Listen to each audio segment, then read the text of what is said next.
Hey YouTube fam, it's me, your girl Lauren, and today we're going to do a video kind of like a get ready with me as I get some work done as a full-time entrepreneur. I'm in between jobs right now, really debating how I'm going to make this pivot that I'm trying to do. But in the meantime, in between time, I'm trying to create some structure with my life and really make sure I can track my productivity towards my business efforts. So stay tuned and get ready with me. And we're going to talk a little bit more about the businesses that I'm working on and some steps that I'm planning to take. All right. So today I am trying to work on putting some more structure to my business and working on like some execution plans for the month of February.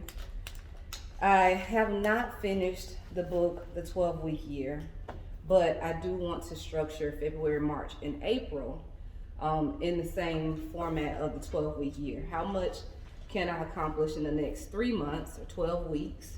Instead of just saying how much can I accomplish in 2023 over the course of 12 months. So I'm super excited to really try to dive into adopting this method of work and putting some structure to just how I process things, because sometimes I can get very hard on myself if I feel like I'm not doing enough. But then other times it's like I'm killing it, but I'm not tracking what I'm doing, and then it doesn't become redundant, but it's just not it's not organized, it's not structured. So trying to really work on that. I'm in between jobs right now. I really want to be a full-time entrepreneur, but tentatively, in order to be a full-time entrepreneur, you got to be making money. So I haven't made any sales in a while. Any sales that can help sustain my business, my lifestyle.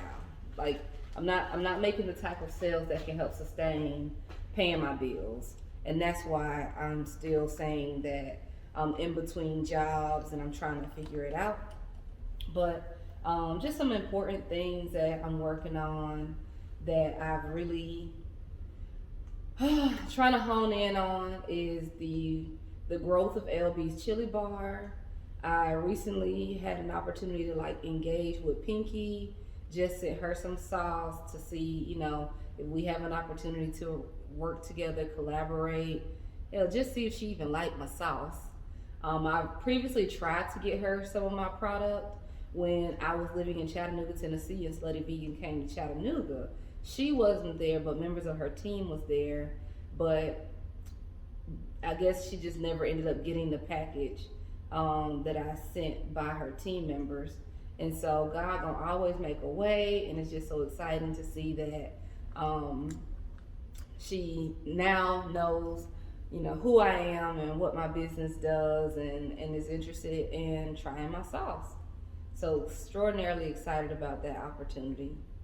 Um, Tabitha Brown just made a video using my sauce. Didn't even know Tab had some sauce, but I do know that I sent her like I won't call it a PR packet because I have not put a lot of more than opening a restaurant. But why does a restaurateur show up every day for his customers? Because they enjoy that communication. They like being out there. Same for me. So I have no idea where. Thank you for calling that out. It's fulfilling because I know that we've earned that. The trust wheel has been spinning. Where is this audio coming from on my computer? For a person to just get super excited about meeting. All right.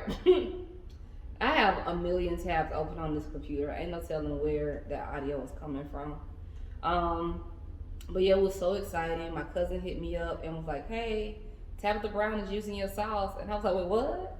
So she sent me the Instagram live that Tab did, and hopefully I can capitalize on that opportunity. It was unplanned, just very organic and very authentic, and I love it. And then also with the HSI Common app, I'm finally starting to have some traction with my outreach efforts. So I've been sending emails to people. I've been mailing out postcards, trying to let more people know about the business and how I'm trying to do this launch. And I think some very important people really made an impact on me recently. It's Sanir Madani. She is the owner of the CEO School podcast, as well as a payment company, like a subscription based payment company. I was first introduced to her most recently at the ROI Summit. And then, of course, Pinky Cole. The things that both women mentioned was building their company in front of their audience, being transparent and authentic about this is where I am, this is where I'm going, and just really taking people along on that journey. And so I want to do a better job with doing that.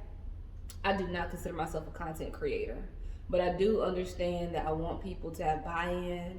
I want people to understand who I am and my why, and just really like how passionate I am about changing the trajectory of just a lot of people's lives, like making an impact. That's what's really important to me. And so having a conversation with another higher grade professional yesterday really reignited just how I can convey my why and really put myself out there a little bit more as I build these businesses. This is called Building Bass Empire. And just the collaboration of having the conversation with her. Now we have identified an opportunity to work together with my consulting company and her consulting company. So she does a lot of DEI consulting, and then I'm trying to do college readiness consulting, where I'm helping high school guidance counselors kind of improve their schedule of events and just strategies of how they help students. And it wasn't until our conversation yesterday that I realized a lot of the work that I'm trying to do is DEI based, but because I'm more of a programmer and I'm a strategist and I'm like, do this, consider this, this, I didn't see it from that lens. But at the end of the day, the reason why I want to help high school guidance counselors do a better job with helping college ready students is because access. High school guidance counselors are gatekeepers, whether they know it or not.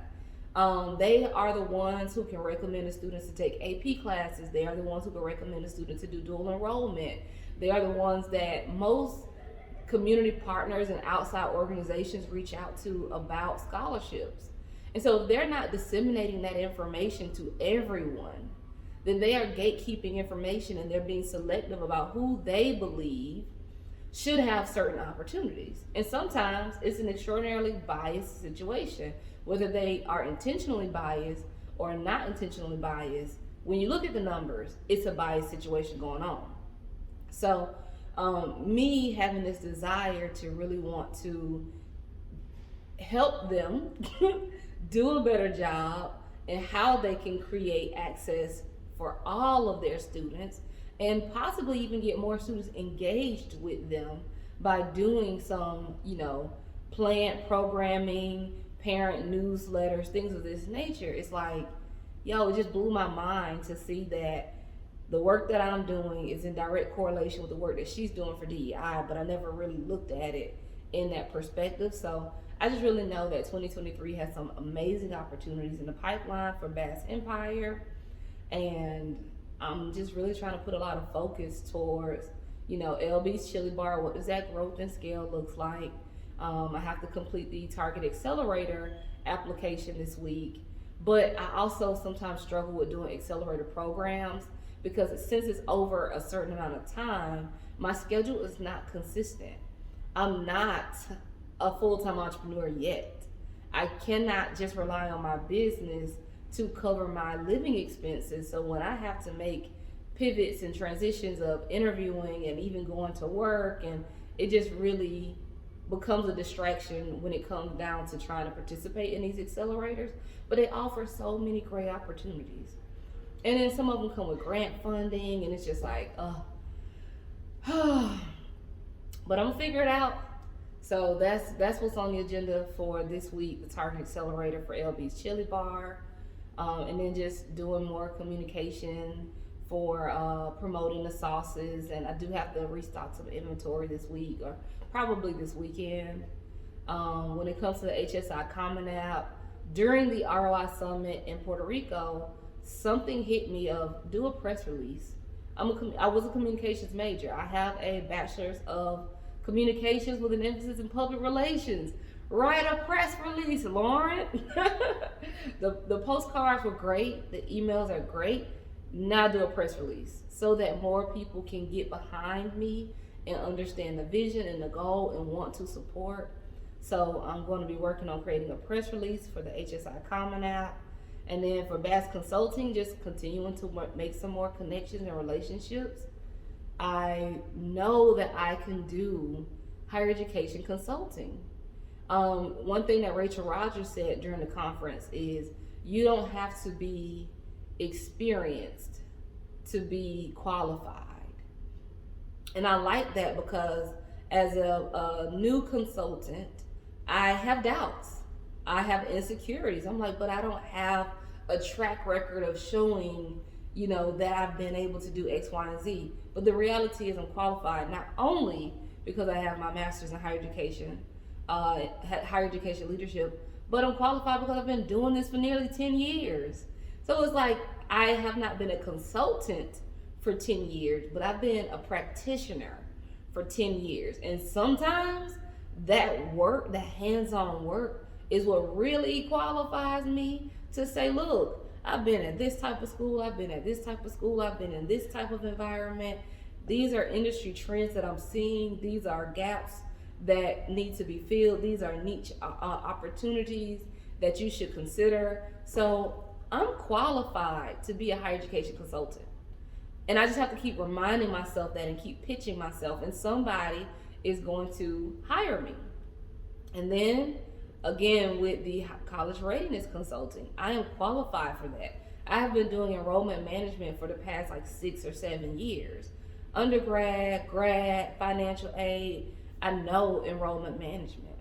And so because I know the enrollment management side of the house, I know how students need to be prepared to be successful in college. And so that's kind of where that college readiness consulting is stemming from. I notice a gap. I notice that there is more that should be done. There are more conversations that should take place when the student is in high school. There is more opportunity there to get them engaged before they actually make it to the college campuses. But even discussing dual enrollment, so many students can take dual enrollment where they're taking their high school classes at the same time they're taking college classes. One, is going to help with the cost of college. If a student can do 2 to 3 years of their college classes, especially their core classes, while they're still in high school, it significantly decreases the amount of student loan debt they're going to have. Not to mention if they're Pell eligible, if they have state scholarships for maybe having a 3.0 GPA or higher. Like the ability to stack certain programs on top of you've already taken the majority of your core classes. Now you go to college and you're in your major. So you still get a chance to have a full college experience. You can live on campus, you could join the clubs and organization, but you don't have to worry about that academic piece of oh my God, And it's even a situation where if they do dual enrollment, they have more opportunity to have time to change their major if they want to. If they don't do so great their first semester on campus, it's okay because they had 2 or 3 years of college credits that still save their GPA, and it's not oh, now I got to drop out. So I'm just very excited. 2023 has some major opportunities for me. I know it. I'm going to keep pushing myself and putting myself out there.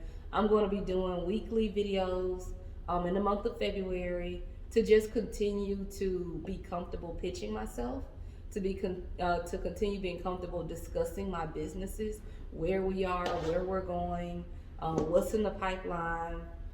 This is kind of like practice for me. It's not like I don't take content creation serious, because a lot of people are content creators. They put a lot of hours in, they do the editing, all of that. As y'all see, I'm not editing no video. Ooh, that's my hot coffee. I'm not editing any video.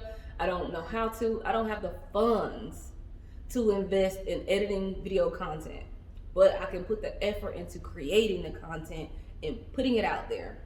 And maybe as money start coming in, I can do a better job with the content creation. I have a podcast, I have this YouTube, I have Facebook, I have Instagram. Like, I have all of these platforms, but I'm also about to start shrinking it because I can't successfully be everywhere and be doing it right. So I am going to evaluate which platforms will help my business thrive the best and cut out all the rest. I'm not getting no TikTok. I know people are having tremendous success on TikTok. But is my target audience on TikTok? Maybe for LB's Chili Bar, which is cool. I could do some collaborations with some TikTokers. But HSI Common App, Bass Consulting, I'm just not about to learn a new platform. I will collaborate with people, but I just don't have it in me to learn a new platform. I look at Facebook as long form content, Instagram as short form content. I have my Twitter pages, I have my LinkedIn. Like, I am everywhere, and it really can be exhausting trying to be present on so many platforms and engage with people in different ways to make sure I'm perceived as a thought leader, because that's who I am. I'm a thought leader. I'm a trendsetter. I'm out here getting the work done with purpose and intention, but I can't be everywhere all the time. So my 12-week year starts today, February 1st, 2023. I am just dramatically enthusiastic and excited about all of the opportunities that 2023 is going to yield for my business. All of this stuff in front of me, I mean, it's a lot. I have Marketing by Monray, her Instagram book, and her $1 Million Planner. I have not been using it to the best of my ability. I want to do a better job using that. Unfortunately, my top 3 planner by Aaron on Demand is in my storage unit. Praying to God I can get my stuff out of storage in the next 2 months. So got to get a financial shift going on. I have a Girl Power notebook that my cousin gave me. It has all of my notes from the ROI Summit. So I'll be periodically, going through my notes from the conference to continue working on some execution. I have a planner called Mind Your Business, the workbook to grow your creative passion into a full-time gig. So I kind of reference certain pages in here. Like I use, they have a vision board in here. I use this for the ROI Summit to be very intentional with my engagements and my interactions. So I said, what do I want from this investment? Because it was an investment to attend that conference. Like I said, I ain't making the kind of money that can help pay no bills. So that was an investment. Opportunities for paid speaking gigs. So essentially, I'm going to collaborate with some people. I'm going to get to know them. I'm going to, really grow relationships. And hopefully somebody has an opportunity that I can take. Podcast guests who can increase my subscribers or followers. I actually did meet a wonderful young lady that I'll be interviewing for my podcast about career pivots. So super excited about that. Creative YouTube content. I already made a vlog about my experience, so that was cool. Learn how to create processes and systems for my first 6-figure year, or maybe a 6-figure month. Kind of got a hold on some of that. So like I'm using this planner. Even though I created a multiple streams of income planner, I saw another one. This is like much bigger than the one that I created. And I was like, let me see what this one is. And I like it. This is how I'm going to hold myself accountable on a day-to-day basis. So for each business, I get a chance to just really write down some daily steps that I'm taking. And it gives me some guides. How many hours am I working today? I wrote down 6. Divide your working hours as below. For income stream number 1, give it 60% of my time. Income stream number 2, give it 20% of my time. Income stream number 3, give it 15% of my time. And if I have an income stream number 4, which I don't, give it 5%. So I'll get to push it to 60, 20, 20 and be intentional about my time. Like, yo, it's up from here. That's all I gotta say. It's up from here. But let me get on these emails, because like I said, Assist is interviewing for jobs, still applying for jobs. and still pitching myself as a consultant. So it is time to put that work in. Thank you.